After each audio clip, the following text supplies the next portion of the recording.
In this video tutorial, I will show you how to block and unblock someone on TikTok. If you find this tutorial helpful, please consider subscribing to our channel and giving the video a thumbs up.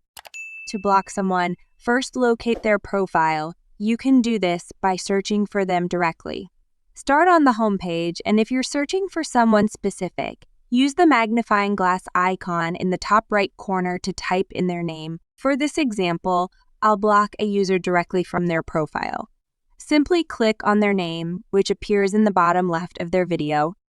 Once on their profile, go to the top right and click on the share arrow. Here, you'll find the blocks option in the bottom row.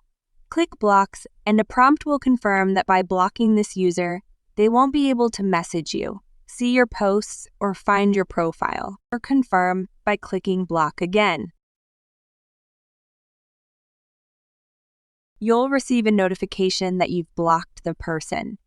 If you ever wish to view their content again, you'll need to unblock them first. If this TikTok tutorial was helpful, please leave a like and share.